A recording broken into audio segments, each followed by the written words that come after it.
Hello, my name is Robert, and I'm a private commodities analyst who's been stacking physical silver and tracking these markets for over 12 years now. Right now, as you're reading this, something unprecedented is happening in the silver market that most people won't hear about for weeks, if they hear about it at all. It's January 17th, 2026, and I'm recording this just a few hours after the afternoon session closed on the COMEX. While everyone's glued to the latest political circus, while the talking heads on CNBC are filling airtime with their market rotation stories, there's a phantom event unfolding in the silver pits that should terrify anyone who understands how markets actually work. I built this channel because I was sick of waiting half a day for mainstream outlets to report what I could see happening in real time. And frankly, I was tired of all these new AI content farms pumping out hype and garbage analysis to retail investors who deserve better. So I use this AI avatar for one reason and one reason only: speed. I can get you the real information while it's still actionable, while you can still do something about it. Here's what I saw a few hours ago that made me drop everything and record this emergency update. Open interest on silver futures, that's the total number of active contracts in the market, has collapsed. We're talking below 150,000 contracts. That's a multi-year low. In a normal market, when open interest evaporates like this, the price should be cratering. Supply and demand, right? Less demand equals lower price. Except that's not what's happening. Silver is hovering, fighting, holding just under $90 an ounce, like there's an invisible floor underneath it. The spot price this afternoon was $89.94 on the bid, $90.24 on the ask. CNBC called this morning's 1.62% dip a healthy correction. Bloomberg's headline said, "We're seeing rotation back into risk on assets." They want you to believe the silver mania of 2025 is over. They want you to think this is just another commodity cooling off after a hot run. But the screen is lying to you. The tickers say $89.94, but the physical reality, the actual metal you can hold in your hand, has left the building. What we're watching isn't a normal market correction. What we're watching is the visible gap appearing in a ledger that was never supposed to be audited. But to see the crime, you have to look at the one place the banks can't manipulate. You have to look at the U.S. Mint's own storefront, the sovereign fault line. Let me be very clear about what I'm going to show you right now. Silver is no longer trading as a commodity. It's trading as an indictment of the U.S. Treasury, of the paper markets, of the entire debt-fueled system that's been running on borrowed time and borrowed metal for decades. The gap between what the screens are showing you and what physical silver actually costs in the real world isn't just wide, it's a chasm. And that chasm is the first visible crack in the foundation of what I believe is the world's biggest Ponzi scheme, the U.S. debt loop itself. I know that sounds dramatic. I know some of you are rolling your eyes right now thinking, here we go, another conspiracy theorist calling everything a Ponzi. But I'm not asking you to take my word for it. I'm going to run the math. I'm going to show you why the current open interest levels represent a mathematical impossibility for physical delivery. I'm going to explain the paper-to-physical decoupling mechanism in terms so clear that you'll wonder why nobody is talking about this on the evening news. And then I'm going to share my personal battle plan, what I'm watching, what my trigger points are, and what I'm doing with my own capital as we approach this critical $90 support level. This isn't about getting rich quick. This isn't about hype or hopium or any of that garbage. This is about understanding what happens when a system sells more than it owns. This is about the liquidity black hole that opens up when the music stops, and everyone realizes there aren't enough chairs. And the first evidence of this black hole is sitting right there on the U.S. Mint's price tag, screaming at anyone willing to look. I want you to look at the numbers I pulled this afternoon around 1 p.m. Eastern Time. Silver spot price was $89.94 bid, $90.24 ask. Gold was at $4,596.87. The broader metals complex was bleeding. Platinum led the slide at minus 2.55%. Palladium was down. Even copper was showing weakness. On the surface, this looks like a textbook risk-off move. Commodities cooling. Maybe some profit taking after last year's monster run. But then you see this number. Stop. Just stop and look at this. The U.S. Mint, the United States Mint, the government's official coin production facility, is selling their 2025 1-ounce silver-proof coin for $173. $173 for 1 ounce of silver when the COMEX spot price is $89. Let me do this math right now live so you can see it clearly. 173 divided by 89. That's a 92% premium over spot. 92%. The government's own mint is telling you that an ounce of silver is worth nearly double what the paper market claims it's worth. Now, before the skeptics jump in, and I'll address this properly in a moment, yes, this is a proof coin. Yes, proof coins carry numismatic premiums because of their collectible nature, their limited mintage, their special finishes. But here's what matters. Historically, proof premiums have stayed in the 20 to 40% range above spot. Sometimes you'd see 50% for special editions or first strikes, but 92%? That's not a numismatic premium. That's a replacement cost premium. That's the mint telling you what it actually costs them to source the raw silver blanks in today's market, regardless of what the COMEX ticker says. Let me paint the picture of where we are right now on the charts. Silver is in what I call the battle zone. We're seeing a slow bleed consolidation pattern. The metal is fighting for its life to hold $90. Every dip toward $89 gets bought. Every push toward $92 meets selling. This is a coiled spring. On the ground level, and by that I mean the physical market, the dealers, the private mints, inventory is being moved quietly. While the paper price is dropping, the actual acquisition cost for physical metal is hitting all-time highs. Premiums on standard bullion rounds from private mints are running $4 to $6 over spot. That might not sound like much, but 2 years ago, those same rounds were trading at a $1.50 premium. American Silver Eagles, the most popular government bullion coin, are going for $7 to $10 over spot at major dealers when available. Because here's the thing, availability is becoming the real issue. You can buy all the paper silver you want on the COMEX. You can click a button and own 10,000 ounces of silver in your brokerage account. But try to take delivery. Try to convert that paper into metal you can hold. See how fast that liquidity disappears. So why is the mint charging $173? Because they know something about the theater that you don't. Let me explain exactly what's happening here, because this is the most important concept you need to understand about the silver market, and really about any market where paper derivatives have massively outgrown the underlying physical asset. It's called paper-to-physical decoupling. Here's the technical definition. It's the systemic failure where the electronic claim on an asset loses all correlation with the actual cost of acquiring the tangible asset itself. But definitions don't really help you understand the mechanism, so let me give you an analogy that makes this crystal clear. Imagine a movie theater, a small theater with exactly 10 physical seats. That's it, 10 seats, and everyone can see the screen perfectly. Now the theater manager realizes he can make a lot more money if he sells more than 10 tickets. So he prints 1,000 tickets and sells them all. Why not?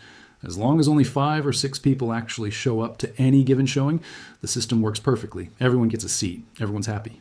The manager pockets the revenue from 1,000 tickets while only having to maintain 10 seats. The system looks liquid. It looks functional. People who hold tickets believe they have a valid claim to a seat because, hey, they've got the ticket right there in their hand. But what happens when word gets out that this is actually a great movie?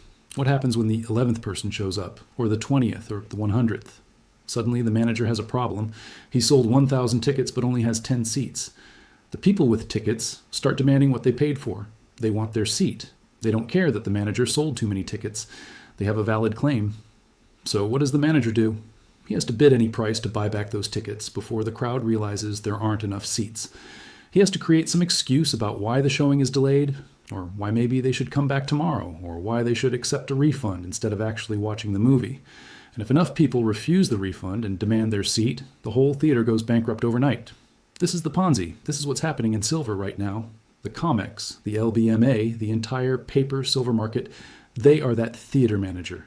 They have sold far more claims on silver than they could ever possibly deliver if everyone showed up at once. Why does this matter now? Why is 2026 different from 2025 or 2020? Because the U.S. Treasury, the government itself, needs physical silver. They need it for industrial applications. They need it for strategic reserves. They need it for defense contracts. They need it for the solar panel mandates and the electric vehicle initiatives and all the green energy infrastructure they've been promising, but they also need the paper price suppressed. Why? Because silver is a barometer for dollar weakness. When silver runs, it signals to the world that faith in the dollar is eroding. It tells everyone that inflation is worse than the official numbers claim. It undermines the entire strong dollar narrative that keeps foreign central banks buying our debt. So you get this impossible contradiction. The government needs physical metal while simultaneously suppressing the paper price. And the way they've been managing this contradiction is through leverage. Let me explain how the leverage works. In the futures market, most contracts are settled in cash, not in physical metal. The buyer and seller agree to close out the position based on the price difference, and nobody actually exchanges any silver. This is fine for speculators. If you're a hedge fund trading silver futures to make a bet on dollar weakness, you don't actually want 10,000 ounces of metal showing up at your office. You just want the cash profit when you're right about the price move. But this system only works when the vast majority of contracts get settled in cash. Current estimates, and these are conservative, suggest that for every 1 ounce of physical silver in the registered vaults backing these contracts, there are between 50 to 100 ounces of paper claims. Think about that ratio. 50 to 1, 100 to 1, 100 tickets for every seat in the theater. This creates what's called a gamma squeeze potential. If even a small percentage of paper contract holders decide they want physical delivery instead of cash settlement, the entire system has to scramble to find metal that doesn't exist in their vaults. And when you're trying to buy something that doesn't exist, the price goes to infinity. The dealers who sold those contracts naked, meaning they sold promises to deliver silver they didn't actually have, they face unlimited losses. They have to go into the physical market and buy at any price to fulfill their delivery obligations, or they default. They declare force majeure, change the rules, and tell everyone, sorry, we can't deliver what we promised. Here's cash instead. We aren't just speculating about a squeeze anymore. We're not talking about what might happen if conditions align perfectly. The numbers are showing us that the audience is already heading for the doors. Let's run the conservative scenario. Right now, open interest is sitting below 150,000 contracts. That's actually at multi-year lows, which I'll explain why that matters in a minute. But even at this reduced level, let's do the math. Each COMEX silver futures contract represents 5,000 ounces. That's the standard contract size. 150,000 contracts times 5,000 ounces equals 750 million ounces of paper silver. 750 million ounces. Now, let's look at the actual physical silver available for delivery. The COMEX registered inventory, that's the silver actually available to be delivered against contracts, fluctuates, but it's been hovering around 30 to 40 million ounces. Let's be generous and say it's 50 million ounces. 750 million ounces of paper claims against 50 million ounces of physical metal. That's a 15 to 1 ratio, and that's being conservative. Now, here's the stress test. March 2026 is a major delivery month for silver futures. Historically, the percentage of contracts that stand for delivery, meaning the holders actually demand physical metal instead of rolling their position or settling in cash, runs around 2 to 5%. Let's use 5%. 5% of 150,000 contracts is 7,500 contracts. 7,500 contracts times 5,000 ounces equals 37.5 million ounces. The registered inventory is 50 million ounces. See the problem? If just 5% of current contract holders demand delivery in March, they'll drain 75% of the available registered inventory. And that's assuming nobody else tries to take delivery. That's assuming the registered inventory doesn't decrease between now and then, which it has been doing. That's assuming the bullion banks don't need any of that metal for their own industrial customers or government contracts. 1 delivery month, 5% standing for delivery, and the shelves are basically empty. Now let's talk about that $83 gap again. $173 at the mint, $90 at the COMEX. If the paper price were to catch up to the physical reality that the mint is already pricing in, we're not talking about a rally. We're talking about a gap up, a discontinuous price move where silver doesn't trade from $90 to $100 to $120 to $150. It just opens one day at $170 because that's where physical is actually trading, and the paper market has to capitulate to reality, a 100% gain in a single session. Now I want to show you something else that makes this even more interesting. The divergence between U.S. debt issuance and the silver price over the last 3 years is stunning. As government debt spirals higher and we're now adding $1 trillion to the debt every 100 days or so, silver has started moving inverse to that debt. While treasuries are being issued at record pace, silver is acting like the exit door. It's behaving like the asset people buy when they have lost faith in the government's ability to manage its balance sheet. And here's the rumor that's been circulating in the private analyst community over the last month. I can't verify this completely, so take it with appropriate skepticism, but multiple sources have reported that China has been liquidating U.S. treasuries at a significant pace. The number being thrown around is $688 billion. Now, even if that number is inflated, even if it's half that, think about what happens if they redirect even 1% of that capital into physical silver. 1% of $688 billion is $6.88 billion. At $90 an ounce, that's 76 million ounces. That's 1.5 times the entire COMEX registered inventory from 1% of one potential buyer. The theater doesn't just run out of seats. The theater burns down. Wall Street knows this math. The big banks know this math. The Fed knows this math. That's why their counter-arguments are becoming increasingly desperate. Let me address the skeptics directly, because if you're thinking critically about this, and you should be, there are two main arguments against the decoupling thesis that are worth examining. Skeptic argument number one, the $173 price is for a proof coin. It's a collectible. It has numismatic value beyond just the silver content. You can't compare it to spot price. This is actually the strongest point against my argument, and I want to give it proper respect. It's absolutely true that proof coins carry premiums above their melt value. They're struck multiple times with specially polished dies. They have mirror-like finishes. They come in presentation cases with certificates of authenticity. People collect them. They're not the same as a generic bullion round. But here's what matters. The historical range of those premiums. I've been tracking mint pricing for over a decade. Proof silver eagles have typically carried premiums of 20 to 40% over spot. In special years, low mintage years, anniversary editions, first strikes of new designs, you might see 50%. During the peak of the COVID supply chain disruptions in 2020 and 2021, we saw premiums stretch to 60% or even 70% for brief periods. But 92%, that's not numismatic value. That's not collector demand. That's the mint pricing and replacement cost. That's them saying we cannot source the silver blanks we need to make these coins at anywhere near the COMEX spot price. So we're going to charge what it actually costs us to produce them. The mint doesn't operate in a vacuum.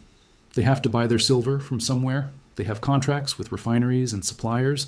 And if those suppliers are telling them sorry, but the actual physical market is trading nowhere near $90, then the mint has to adjust their retail price accordingly, or they lose money on every coin they sell.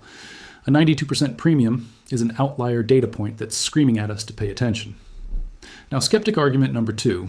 Low open interest means interest in silver is dying. People are leaving the market. That's bearish, not bullish. On the surface, this makes sense.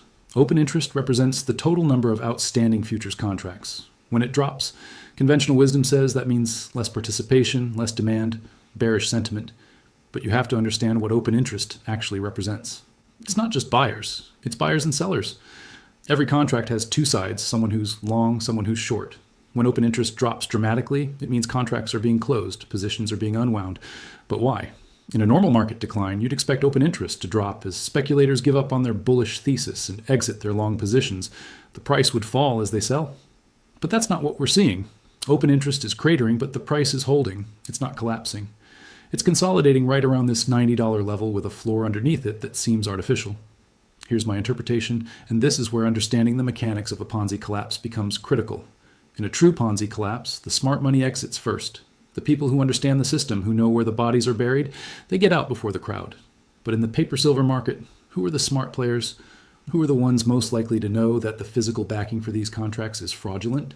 The bullion banks themselves? The market makers? The very institutions that sold those naked contracts in the first place. If you're a bullion bank and you sold 10,000 contracts naked, betting that only 200 would ever stand for delivery, and suddenly you're hearing rumors that China's buying physical, that industrial demand is spiking, that retail stackers are emptying dealer inventory, what do? You close your position. You buy back those contracts before delivery month arrives, and you're on the hook for metal you don't have. That reduces open interest. So low open interest isn't necessarily a sign that interest in silver is dying. It could be, and I believe it is, a sign that the counterparties who are providing the selling pressure have left the building. Nobody wants to be the one holding a short contract they can't fulfill. Think about it this way. If the theater manager realizes that word is getting out about his ticket scam, what does he do? He stops selling tickets. He might even buy some back at a small loss to reduce his exposure before the crowd arrives. The market goes quiet. Open interest drops. But the underlying tension, the gap between promises made and metal available, that's growing, not shrinking. So let me recap what we know for certain. Spot price is $90. The US Mint is charging $173. Open interest is at multi-year lows despite the price holding firm. The gap between paper claims and physical availability is at record wide. Registered inventory is historically tight. Industrial demand is rising, and rumors of sovereign accumulation are growing louder. Every piece of this puzzle points in the same direction. The question isn't whether the decoupling is happening. The question is what happens when the March delivery notices actually hit the tape. When this situation starts to unravel, and I'm not saying if, I'm saying when, there are specific signs you need to watch for. The first thing I'm looking for is an emergency margin hike. Here's how this works. The exchanges, the COMEX, the CME, they set margin requirements for futures contracts. That's the amount of capital you need to hold a position. When volatility increases or when the exchange perceives systemic risk, they can raise those margin requirements on very short notice. The stated reason is always to ensure market integrity or to protect against excessive volatility. The real reason is to force the little guy out of his position before the big move happens. If silver starts to gap higher, if it breaks above $100 with force, watch for an announcement from the CME that they're raising silver futures margin requirements by 50% or 100% effective immediately. This forces smaller speculators and retail traders to either put up more cash or close their positions. It's a way of shaking the tree before the fruit ripens. The second indicator is a media blackout or technical difficulties on major pricing sites. I know this sounds conspiratorial, but I watched it happen in real time during the nickel squeeze on the London Metal Exchange in 2022, when nickel went from $20,000 per ton to over $100,000 per ton in a matter of hours because a Chinese metals giant got caught in a massive short squeeze. What happened? The LME halted trading. They canceled trades that had already been executed. They changed the rules mid-game to protect the short sellers. During that chaos, multiple pricing websites and data feeds mysteriously went dark. Technical difficulties, unexpected server issues. If silver gaps above $100 and holds, watch how responsive the pricing data is. Watch if Kitco or Bloomberg or the major futures platforms suddenly have issues with their feeds. I'm not saying this will definitely happen. I'm saying it's a pattern we've seen before when a market breaks outside the controlled range. Now, let me give you the specific indicators I'm watching on a day-to-day basis. Indicator 1, force majeure declarations from small miners. Force majeure is a legal clause that allows a company to break a contract because of extraordinary circumstances beyond their control. If you start seeing small to mid-sized silver miners announce that they can't fulfill their forward delivery contracts because of unforeseen circumstances or operational challenges, that's a canary in the coal mine. It means they sold their future production forward at $80 or $90, and now the physical market is demanding $120 or $150, and they're losing money on every ounce they deliver. They'd rather declare force majeure and pay the penalty than honor the contract. Indicator 2, the gold to silver ratio. Right now, with gold at $4,597 and silver at $90, the ratio is about 51 to 1. That means it takes 51 ounces of silver to buy 1 ounce of gold. Historically, that ratio has averaged around 65 to 70 to 1. During periods of extreme silver strength, it can collapse to 40 to 1 or even 30 to 1.